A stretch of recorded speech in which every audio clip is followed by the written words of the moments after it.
Welcome to the Renaissance Albany Hotel, located in the center of Albany, the capital of New York State, and the oldest continually settled city in America. Let us give you a brief history of this city and this wonderful, iconic hotel. Dutch traders founded Albany in 1614 under the command of Captain Adrian Block of the Onrust, the first fur trading ship built in America. Under his orders, a small trading fort surrounded by a moat and called Fort Nassau was built on Castle Island, now the port of Albany. Here, they could trade with local indigenous people such as the Mohicans and Mohawks, who brought their furs to the fort in exchange for European goods. After repeated floods, a newer Fort Orange was built on the mainland in 1624. Archaeologists excavated parts of Fort Orange in the early 1970s, and you can see many of its artifacts at the nearby Fort Crello Museum, just minutes across the Hudson River in the city of Rensselaer. Kilian van Rensselaer purchased land 12 miles wide on both sides of the Hudson River. Named Rensselaerwick, today it encompasses the present Albany, Rensselaer, Schenectady, and parts of Greene and Columbia counties. The city in colonial times was the northernmost settlement of any consequence, often a military camp as well. And it was stockaded because we had in succession 4 French and Indian wars. And the stockade ended with Fort Frederick. And Fort Frederick was over in the middle of the street. And after the French were gone and after the Revolution, we got back to having the widest street, presumably in New York.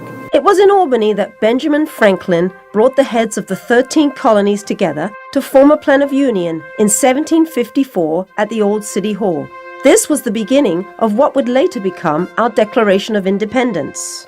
Yeah, the location of the DeWitt Clinton was always an historic location. It was where the old Dutch city ended and where the new grid system, which was laid out right around the time of the Revolution, where they named all the streets after birds and animals. And this main street in the heart of the stockade went up right up the middle of the hill to Fort Frederick. Once Fort Frederick was gone, then the city just kept expanding west. Characteristic Dutch buildings were soon replaced and the city changed appearance.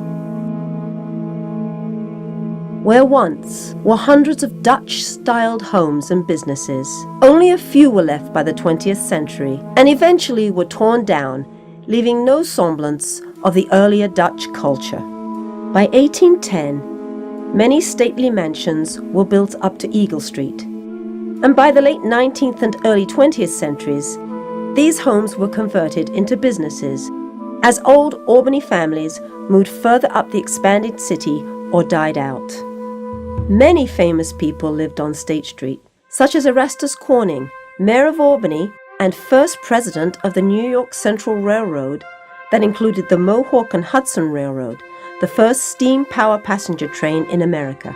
On the corner of North Pearl Street and State Street lived Philip Livingston, who was a signer of the Declaration of Independence. He planted an elm tree in the front of his house, and for many years, State Street and North Pearl Street was called Elm Street Corner. In 1797, Albany became the capital of New York State, and a stately Capitol building was built within a few feet of the existing hotel premises in 1812. Other mansions on State Street were replaced by landmark buildings, such as the State Geological Hall. It is here that in 1869, the famous petrified man hoax, the Cardiff Giant, was displayed. It was proven a hoax by James Hall, the first New York State paleontologist, and was the subject of Mark Twain's A Ghost Story in 1870.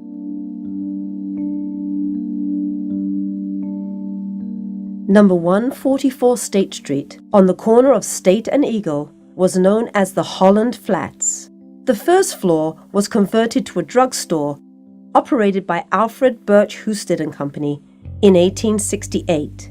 Number 142 State became a boarding house owned by E.H. Pierce in 1907. These two buildings were demolished and replaced in 1926 by the DeWitt Clinton Hotel.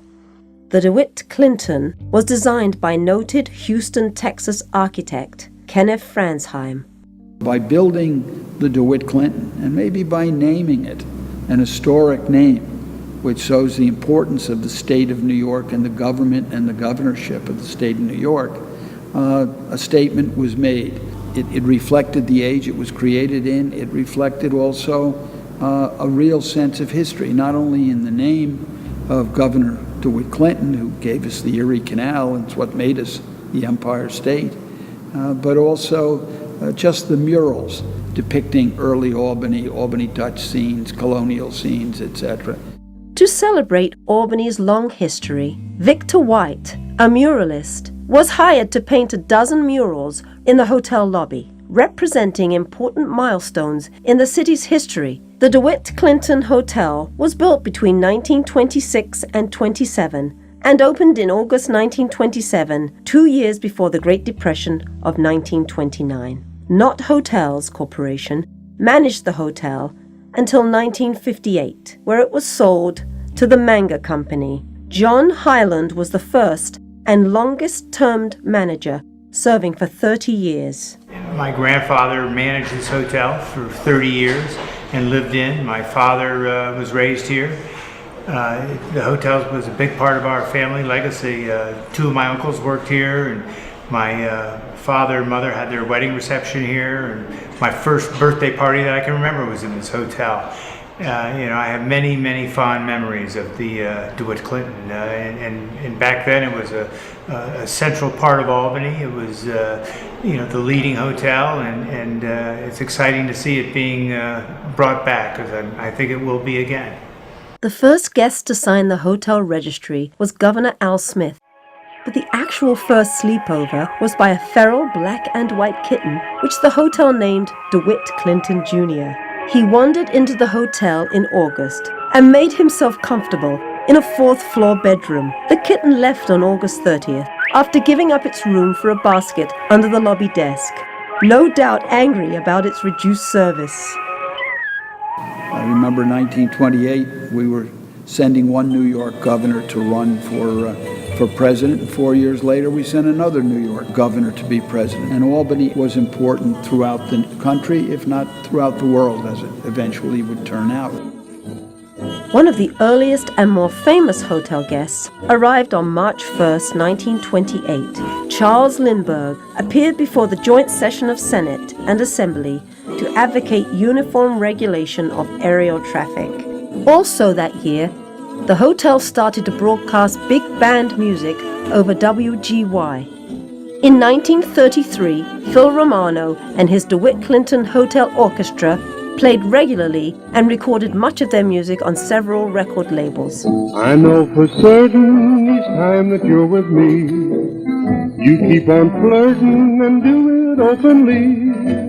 I don't mind flirting, but honey, can't you see, you'll never get up to heaven that way. This hotel was always sold out when the races were being run at Saratoga. One day, my father and a couple guests were standing down at the elevators and getting ready to get on. Bodyguards of Dutch Schultz came, pushed him out of the way, and Dutch Schultz and his crew got on the elevator. Dutch Schultz said, "Hey, let the kid on." So my dad got on. Dutch Schultz said to him, "What are you doing here?" And he said, "Well, I live here." And he goes, "What do you mean you live here?" And he goes, "Well, my dad is the manager of the hotel." And then Dutch Schultz said, "Well, you think you could do me a favor and see if you can get me a better room?" Here was this powerful New York gangster asking some little kid for a favor. In October 1934, Eddie Lane and his orchestra opened the Crystal Room dance floor. A lot of sports personalities stayed there.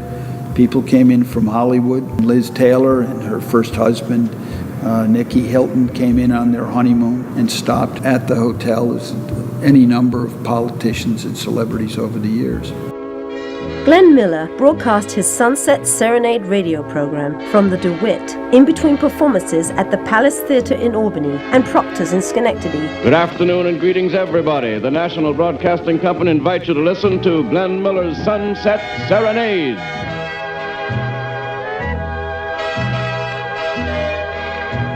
William Henry Hyde, well-known portrait painter and illustrator for books and many leading magazines such as Life, Harper's, and Scribner's, resided at the hotel for several years.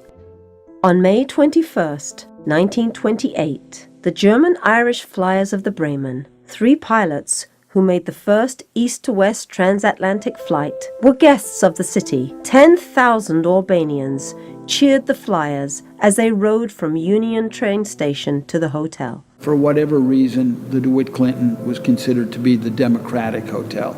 And down on State and Pearl was the Ten Eyck, and that had a reputation of being the Republican hotel. Fowler the dog and his mistress, Mrs. Eleanor Roosevelt, checked in for the Democratic State Convention at the DeWitt on August 29, 1946. The manager of the DeWitt said, "Fowler is an old friend of ours. We'll even lay in a special supply of dog biscuit." Both John F. Kennedy and Robert Kennedy stayed at the hotel during their political careers. Albany was always counted on to bring out the voters for the Democratic Party. Albany, as most people know, has the longest continually running Democratic machine of a major city in the country. And that was founded by a legendary character whose name was Daniel Peter O'Connell.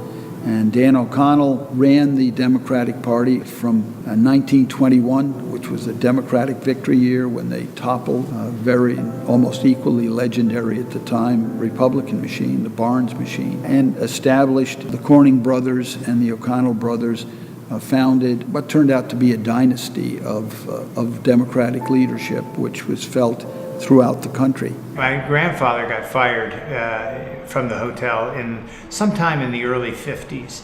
My grandfather told Dan O'Connell, he said, "Hey, I got fired and I'm going to be leaving." And O'Connell said, "Oh, they're going to change their mind tomorrow." And he said, "Why do you say that?" And he goes, "Because when I finish my drink, they're going to lose their liquor license." And believe it or not, that's exactly what happened. The hotel's liquor license got suspended, and the next day my grandfather was rehired and never to be fired again. When I was in community college, I had to work to help pay my tuition, and I came here and got a job as a bellhop. Right on this floor, as a matter of fact, I think in the room next door, there was a nice long table, and they wanted to play cards and have some fun, and I would set it up and help them and get them breakfast. And one night, I think one of their cigars set a rug on fire or something, and the manager of the hotel wanted to know who was working that night, and they said, "Well, Jennings was."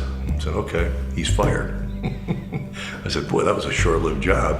I get a call back the next day saying, "No, come back to work." And I said, "Okay, how did that evolve?"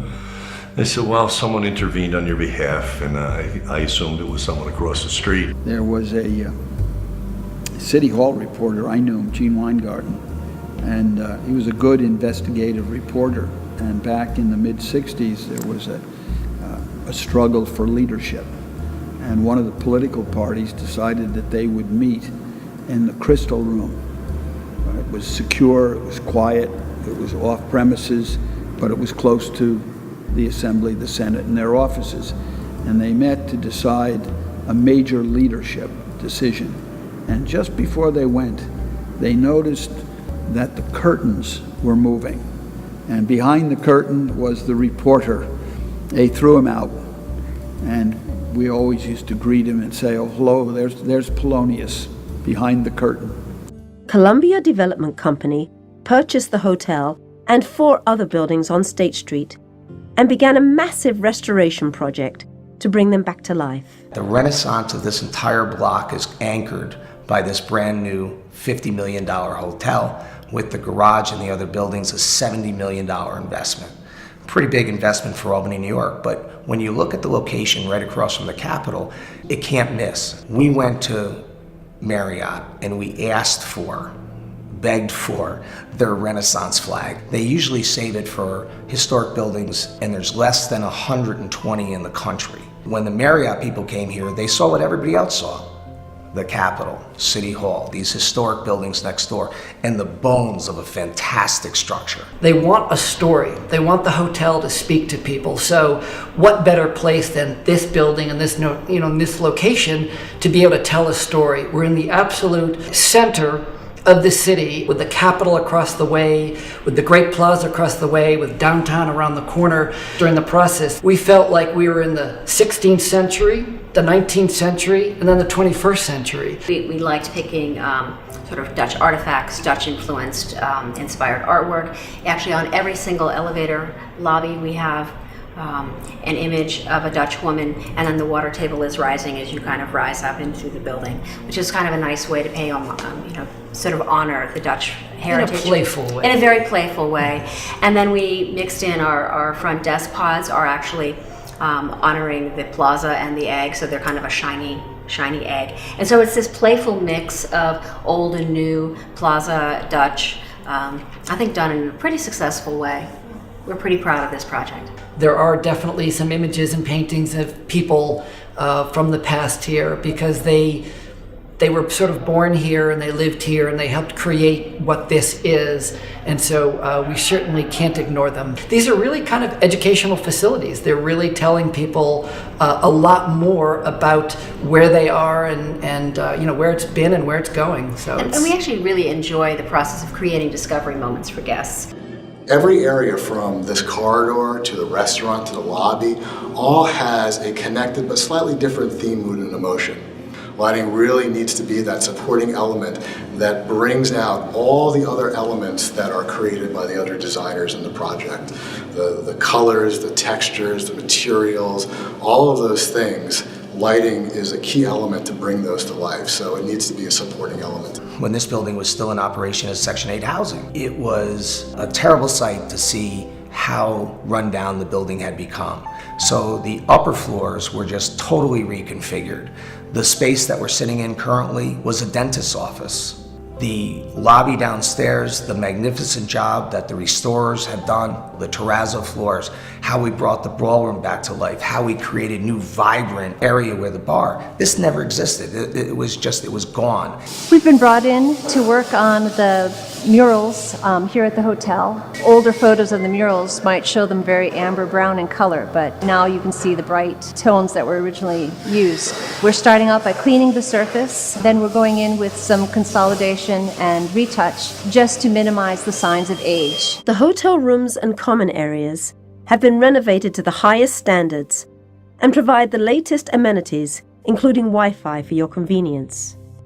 Hopefully we've again brought this facility back to life and become a active and vibrant part of the neighborhood again. And it's the capital of New York. It has to be great. Why shouldn't it be great? Timing is right, everything is right, and this whole corridor right here has just been transformed, and it's really a success story. Thank you so much. Enjoy your stay. We'll see you again soon.